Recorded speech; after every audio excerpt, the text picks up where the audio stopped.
आध्यात्मिक वर्षा के इस विशेष ज्ञान संगम में आप सबका बहुत बहुत स्वागत। आज हम एक ऐसे गहन स्रोत में उतर रहे हैं जिसने सदियों से हमें राह दिखाई है, श्रीमद् भगवद गीता। और आज विशेष रूप से हम ध्यान केंद्रित करेंगे अध्याय 4 ज्ञान कर्म संन्यास योग के श्लोक 42 पर। ये एक बहुत ही शक्तिशाली श्लोक है। ये हमें सिखाता है कि कैसे अपने मन में उठने वाले संदेहों को, शक को ज्ञान की तलवार से काटा जाए। आज की हमारी ये गहरी चर्चा कैप्टन श्याम बहादुर चौहान जी के गूढ़ और विस्तृत संकलन और लेखन पर आधारित है। हम उनके काम से प्रेरणा ले रहे हैं। हमारा उद्देश्य है इस कालातीत ज्ञान को समझना, इसकी परतों को खोलना और ये देखना कि आज की भागदौड़ भरी जिंदगी में जहाँ इतनी अनिश्चितता है, इतने संदेह हैं, ये ज्ञान हमारे लिए कैसे प्रासंगिक है, कैसे हमें स्पष्टता दे सकता है। तो चलिए इस ज्ञान यात्रा की शुरुआत करते हैं। सबसे पहले सुनते हैं वो श्लोक जो भगवान कृष्ण ने स्वयं अर्जुन को कहा था। तस्माद् ज्ञान संभूतम हृत्स्थम ज्ञानासिनात्मनः चित्वैनम संशयम योगमातिष्ठोत्तिष्ठ भारत 4:42। जी, अब जरा इस श्लोक के अर्थ को खोलते हैं शब्द दर शब्द। हर शब्द में गहरा अर्थ छिपा है। तस्मात् इसका मतलब है इसलिए। अब सवाल उठता है, इसलिए क्यों? क्योंकि पिछले श्लोकों में भगवान ने ज्ञान की महिमा का वर्णन किया है। फिर है अज्ञान संभूतम, मतलब जो अज्ञान से पैदा हुआ हो। अच्छा, अज्ञान यानी सही जानकारी ना होना या गलत फहमी। हाँ बिल्कुल, अज्ञानता या भ्रम से उत्पन्न। और ये संदेह रहता कहाँ है? हृदस्थम, यानी हृदय में स्थित, हमारे मन के, हमारे अस्तित्व के केंद्र में। और फिर आता है सबसे महत्वपूर्ण हिस्सा, इसे काटने का हथियार क्या है? ज्ञान असीनात्मना। असी मतलब तलवार, तो आत्मा की ज्ञान रूपी तलवार से। ज्ञान की तलवार सुनने में ही कितना शक्तिशाली लगता है ना? और काटना किसे है? एनम संशयम, इस संदेह को। और कैसे काटना है? छित्वा, यानी पूरी तरह से काटकर, जड़ से उखाड़कर, नष्ट करके। अच्छा, मतलब आधा अधूरा नहीं, पूरी तरह से खत्म करना है। जी हाँ बिल्कुल। और संदेह को काटने के बाद क्या करना है? भगवान आगे निर्देश देते हैं, योगम आतिष्ठ, योग में स्थित हो जाओ। यहां योग का विशेष संदर्भ कर्म योग से है, यानी निष्काम भाव से कर्म करने से। और फिर कहते हैं, उत्तिष्ठ भारत, हे भरतवंशी अर्जुन, उठो, खड़े हो जाओ, कर्म करने के लिए तैयार हो जाओ। वाह, बहुत सुंदर। तो अगर हम इसे सरल शब्दों में पिरोएं तो भगवान कृष्ण कह रहे हैं, इसलिए हे अर्जुन, तुम्हारे दिल में जो ये अज्ञान से पैदा हुआ शक बैठा है ना, उसे अपने आत्मज्ञान की तलवार से पूरी तरह काट दो। कर्म योग में डट जाओ और कर्म करने के लिए उठ खड़े हो जाओ। कितना सीधा, स्पष्ट और शक्तिशाली संदेश है ये। बिल्कुल, बिल्कुल सही समझा आपने। अब देखिए, इसके दो पहलू हैं, एक दार्शनिक और एक व्यवहारिक। दार्शनिक रूप से देखें तो ये श्लोक ये स्थापित करता है कि आत्मज्ञान, यानी मैं कौन हूं, इसका सच्चा बोध, यही वो परम शक्ति है जो हमारी सारी अज्ञानता और उससे पैदा होने वाले हर तरह के संदेह को मिटा सकती है। जब तक हमें अपने असली स्वरूप पर ही संदेह है, तब तक ना तो सच्ची शांति मिल सकती है, न स्थिरता। तो संदेह जो है वो आत्म साक्षात्कार में सबसे बड़ी रुकावट है। लेकिन इसका एक बहुत ही प्रैक्टिकल, व्यवहारिक पक्ष भी है जो हम सबके रोजमर्रा के जीवन से जुड़ा हुआ है। ये हमें सिखाता है कि जीवन के किसी भी मोड़ पर, चाहे वो व्यक्तिगत फैसले हों, करियर चुनना हो, रिश्तों की कोई उलझन हो, हाँ, ये सब तो लगा ही रहता है। हाँ, तो इन सब में सही जानकारी जुटाकर, सोच समझकर, विश्लेषण करके और आत्मविश्वास के साथ, ये सब ज्ञान के ही तो रूप हैं। हम अपने मन के द्वंद्व और संदेहों पर जीत हासिल कर सकते हैं। और फिर सिर्फ सोचना नहीं है, उस स्पष्टता के साथ कर्म करना है, एक्शन लेना है। ये ज्ञान हमें आलसी बनाने के लिए नहीं है, बल्कि सक्रिय, कर्मठ बनाने के लिए है। ये जानना भी बहुत जरूरी है कि ये बात कहीं कब और क्यों जा रही थी। मतलब इसका ऐतिहासिक और शायद कहें तो मनोवैज्ञानिक संदर्भ क्या था उस वक्त। जी, ये समझना बहुत महत्वपूर्ण है। ये क्षण है महाभारत युद्ध के बिल्कुल शुरुआत का। कुरुक्षेत्र का मैदान है, दोनों तरफ सेनाएं खड़ी हैं, युद्ध के शंख बज चुके हैं। लेकिन ऐन मौके पर पांडवों के मुख्य योद्धा अर्जुन अपने रथ पर हथियार डालकर बैठ जाते हैं। हाँ, वो मोह में पड़ जाते हैं। बिल्कुल, अपने ही रिश्तेदारों, पितामह भीष्म, गुरु द्रोण, भाई बंधुओं को सामने देखकर वो गहरे दुख, भ्रम और संदेह में डूब जाते हैं। उनका मन कहता है, ये युद्ध लड़ना तो पाप है, अपनों को मारकर राज करने से क्या फायदा। एक तरह का मानसिक गतिरोध। आजकल शायद हम इसे एनालिसिस पैरालिसिस कह देते हैं, जब इंसान सोच सोच कर कोई फैसला ही नहीं ले पाता। सटीक कहा आपने। बिल्कुल वही स्थिति थी अर्जुन की। और उनका ये संदेह सिर्फ उनकी निजी समस्या नहीं थी, ये उस पूरे धर्मयुद्ध के नतीजे को, पांडवों के भविष्य को खतरे में डाल सकता था। तो इसी चरम मानसिक संकट की घड़ी में उनके सारथी, उनके दोस्त और गुरु भगवान कृष्ण उन्हें ये गीता का उपदेश दे रहे हैं, ताकि वो इस संदेह के जाल से बाहर निकल सकें। अच्छा, तो कृष्ण उन्हें उनकी असली पहचान कि वो शरीर नहीं आत्मा है और उनके कर्तव्य मतलब क्षत्रिय धर्म का बोध कराकर इस संदेह को काटने को कह रहे हैं। हाँ, उन्हें उनके स्वधर्म की याद दिलाकर, कर्म की जरूरत बताकर। और आप देखिए ये स्थिति आज भी कितनी मिलती जुलती है ना? हाँ, बिल्कुल। आज एक स्टूडेंट है, परीक्षा से पहले डर रहा है, पता नहीं पास होगा या नहीं, कोई नौकरी बदलने की सोच रहा है या अपना बिजनेस शुरू करने की, तो मन में संदेह है, ये ठीक रहेगा, कहीं फेल हो गया तो। रिश्तों में शक पैदा हो जाता है, अविश्वास आ जाता है। ये सब क्या है? ये सब उसी हृदय में स्थित संदेह के ही तो नए नए रूप हैं। इसीलिए गीता का ये संदेश आज भी उतना ही ताज़ा और प्रासंगिक है। अच्छा, अब ये बताइए कि अलग-अलग जो महान विचारक हुए हैं, टीकाकार हुए हैं, उन्होंने इस श्लोक को कैसे समझा है? क्या सबके विचार एक जैसे हैं या कुछ अलग दृष्टिकोण भी हैं? ये जानना भी बड़ा दिलचस्प है। देखिए, अलग अलग दार्शनिक जो परंपराएं हैं, उन्होंने इसे अपनी अपनी नज़र से देखा है, लेकिन सबका जो मूल लक्ष्य है वो संदेह को मिटाना ही है। जैसे अद्वैत वेदांत के जो महान आचार्य हुए आदि शंकराचार्य जी, वो ज्ञानासेना का अर्थ लेते हैं ब्रह्म और आत्मा की एकता का सीधा अनुभव, अपरोक्ष ज्ञान। जब व्यक्ति को यह अनुभव हो जाता है कि अहम ब्रह्मास्मि, मैं ही ब्रह्म हूं, तो सारे भेद, सारा ज्ञान और उससे जन्मे सारे संदेह अपने आप ही खत्म हो जाते हैं। उनके लिए ये परम ज्ञान ही अंतिम समाधान है। ज्ञान से ही मुक्ति। हाँ, वहीं दूसरी ओर विशिष्टाद्वैत के जो प्रवर्तक हैं रामानुजाचार्य जी, वो भक्ति पर ज्यादा जोर देते हैं। उनके अनुसार ये जो ज्ञान की तलवार है, ये सिर्फ दिमागी समझ नहीं है, बल्कि ये वो दिव्य ज्ञान है जो ईश्वर की कृपा और अटूट भक्ति से मिलता है। यही भगवत ज्ञान भक्त के दिल से सारे शक मिटाकर उसे भगवान की सेवा वाले कर्मयोग में स्थिर करता है।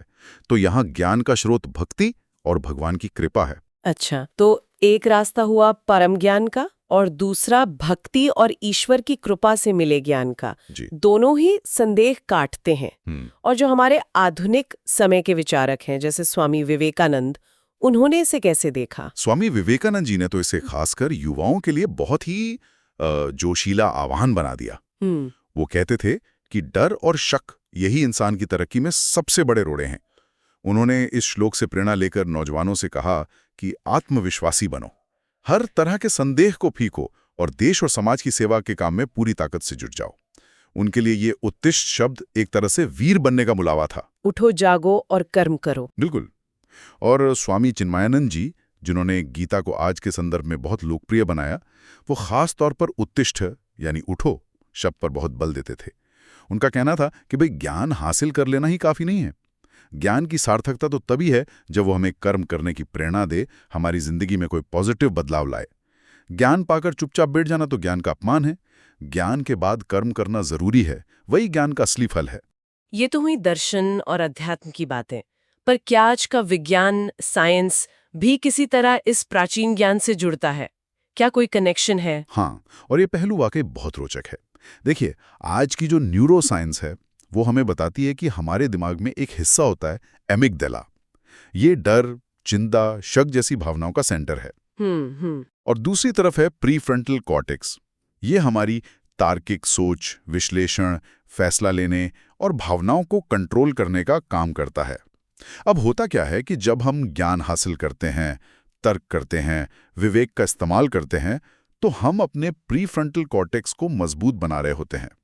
और ये मजबूत प्रीफ्रंटल कॉर्टेक्स फिर एमिगडाला से उठने वाले डर और शक को काबू में रख पाता है।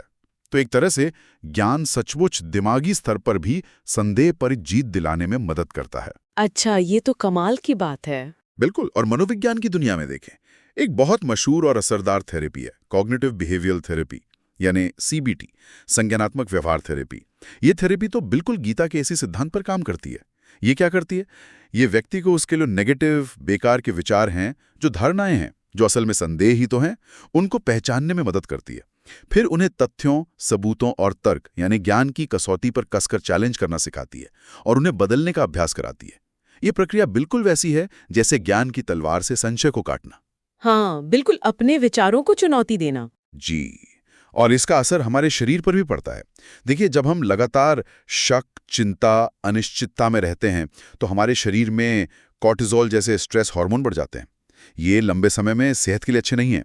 लेकिन जब हम ज्ञान और विवेक से स्पष्टता और आत्मविश्वास पाते हैं तो हमारा दिमाग एंडोर्फिन्स और सेरोटोनिन जैसे फील गुड हार्मोन छोड़ता है। इससे हमें शारीरिक और मानसिक दोनों तरह से बेहतर महसूस होता है। मतलब ये कि हजारों साल पुराना ये श्लोक आज के विज्ञान की कसौटी पर भी खरा उतरता है। और आज का जो ये सूचना का युग है, इंफॉर्मेशन ओवरलोड का जमाना, जहां हर तरफ से इतनी बातें, इतने विचार हम पर बरसते रहते हैं, वहां तो इसकी जरूरत और भी ज्यादा महसूस होती है। निश्चित रूप से, बहुत सही कहा आपने। आज हम जानकारी के समंदर में तो तैर रहे हैं, लेकिन ज्ञान और विवेक की शायद कमी हो गई है। सोशल मीडिया है, न्यूज़ हैं, विज्ञापन हैं, लगातार ऐसे संदेश आते हैं जो हमारे मन में शक पैदा करते हैं। क्या मैं काफ़ी अच्छा हूँ? क्या मेरे पास वो सब है जो दूसरों के पास है? कहीं मैं पीछे तो नहीं रह गया? हाँ, ये तुलना वाला भाव बहुत बढ़ गया है। बिल्कुल। ऐसे में ये श्लोक हमें एक अंदरूनी फिल्टर, एक समझदार नज़र बनाने की प्रेरणा देता है, ताकि हम बेकार के संदेहों से बच सकें और मन में शांति और स्पष्टता पा सकें। और सामाजिक स्तर पर भी देखिए, समाज में जो अन्याय है, जो गलत रूढ़ियां हैं या गलत धारणाएं हैं, उनके खिलाफ आवाज उठाने के लिए हिम्मत चाहिए। और वो हिम्मत कहाँ से आती है? ज्ञान और पक्के विश्वास से। जब हमें सच का पता होता है, तभी हम अपने संदेहों को परे रखकर सही के लिए खड़े हो पाते हैं। और जो लोग आध्यात्मिक राह पर चल रहे हैं, उनके लिए तो ये श्लोक एक टॉर्च की तरह है। साधना के रास्ते पर अक्सर मन में सवाल उठते हैं, शक घेर लेते हैं। ये श्लोक उन्हें अपने गुरु और शास्त्रों से मिले ज्ञान पर भरोसा रखने और अपने अनुभव से मिले ज्ञान को महत्व देकर संदेहों को काटकर पूरी निष्ठा से आगे बढ़ते रहने की ताकत देता है। ये सब सुनने में बहुत प्रेरणादायक लगता है, लेकिन असली सवाल ये है कि इस ज्ञान की तलवार का इस्तेमाल हम अपनी रोजमर्रा की जिंदगी में करें कैसे? क्या कोई प्रैक्टिकल तरीका, कोई अभ्यास है? हाँ, बिल्कुल है। एक बहुत ही आसान लेकिन बहुत शक्तिशाली तकनीक है। हम उसे कह सकते हैं, रुको, चुनौती दो, चुनो। मतलब स्टॉप, चैलेंज, चूज। जब भी मन में कोई बहुत तेज संदेह उठे, कोई नेगेटिव विचार आए या कोई दुविधा हो, पहला कदम रुको, स्टॉप। सबसे पहले उस विचार या शक को पहचानिए। बस देखिए कि हाँ, ये विचार मन में आया है। उस पर तुरंत रिएक्ट मत कीजिए। अच्छा, उसे बस ऑब्जर्व करना है। हाँ, बिल्कुल, साक्षी भाव से। दूसरा कदम, चुनौती दो, चैलेंज। अब अपनी ज्ञान की तलवार निकालिए। उस विचार को तर्क, समझदारी और तथ्यों की कसौटी पर परखिए। खुद से पूछिए, क्या ये बात सच में सही है? इसके पीछे क्या सबूत है? कहीं ये सिर्फ मेरी कल्पना तो नहीं, मेरा डर तो नहीं? क्या इसका कोई और पहलू भी हो सकता है? और तीसरा कदम, चुनो। इस जांच पड़ताल से जो स्पष्टता मिले, उस ज्ञान के आधार पर एक सकारात्मक, समाधान की तरफ ले जाने वाला और कर्म के लिए प्रेरित करने वाला नजरिया चुनिए। और फिर उस पर टिके रहने का फैसला लीजिए और संदेह को वहीं छोड़ दीजिए। रुको, चुनौती दो, चुनो। ये तो काफी प्रैक्टिकल लग रहा है। जी। और इसके साथ साथ नियमित रूप से ध्यान यानी मेडिटेशन का अभ्यास। ये मन को शांत और एकाग्र करने में बहुत मदद करता है। शांत मन में ही विवेक जागता है और शक अपने आप कमजोर पड़ जाते हैं। और हाँ, गीता जैसे ग्रंथों का रोज थोड़ा थोड़ा अध्ययन, स्वाध्याय, ये भी मन को लगातार ज्ञान और सकारात्मक ऊर्जा से सींचता रहता है। और अगर रिश्तों की बात करें या काम की जगह की, वहां इसे कैसे लागू कर सकते हैं? रिश्तों में, चाहे वो परिवार के साथ हों, दोस्तों से हों या जीवन साथी के साथ, अक्सर शक और अविश्वास गलतफहमियों से या आधी अधूरी जानकारी से पैदा होते हैं। यहाँ ज्ञान की तलवार है खुली, ईमानदारी से और सम्मान के साथ बातचीत करना। मन में कुछ सोच लेने के बजाय सीधे बात करके स्थिति को समझना, यानी ज्ञान प्राप्त करना। इससे संदेह दूर होते हैं और विश्वास मजबूत होता है। हाँ, कम्युनिकेशन गैप बहुत सी प्रॉब्लम की जड़ होता है। सही कहा। और काम की जगह पर देखिए, अक्सर हमें नैतिक दुविधाएं होती हैं। क्या शॉर्टकट ले लूं? क्या ये गलत दबाव मान लूं? यहाँ आपकी अंतरात्मा की आवाज़, आपकी जो नैतिक समझ है, जो अंदरूनी ज्ञान का ही एक रूप है, वही वो तलवार है जो आपको सही गलत के संदेह से निकालकर सही रास्ते पर चलने की हिम्मत देती है।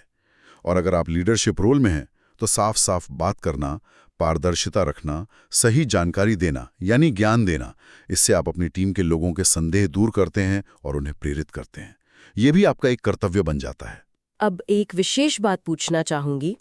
क्या आप बता सकते हैं कि ये ज्ञान खास तौर पर महिलाओं के लिए कैसे सहायक हो सकता है, जिन्हें अक्सर हम परिवार और समाज की रीढ़ मानते हैं, माँ, पत्नी, बेटी, बहन के रूप में? हाँ, अवश्य। ये बहुत महत्वपूर्ण सवाल है। देखिए, चाहे एक गृहिणी हो जो पूरे परिवार का ख्याल रखती हैं, या एक कामकाजी महिला हो जो घर और बाहर दोनों जगह संतुलन बनाने की कोशिश करती हैं, उनके मन में भी कई तरह के संदेह उठते हैं। गृहिणी के मन में हो सकता है परिवार के लोगों की सेहत को लेकर, बच्चों के भविष्य को लेकर, या रिश्तों में कुछ अनबन को लेकर चिंता या शक आए। यहाँ ज्ञान का मतलब है सुनी सुनाई बातों पर या अपनी कल्पनाओं पर भरोसा करने के बजाय शांत मन से स्थिति को देखना, जरूरत हो तो खुलकर बात करना और सही जानकारी हासिल करना। ये स्पष्टता उन्हें बेकार की चिंता से बचाएगी और घर में एक अच्छा माहौल बनाने में मदद करेगी। हाँ, क्योंकि वो अक्सर सबकी केयर टेकर होती हैं। बिल्कुल।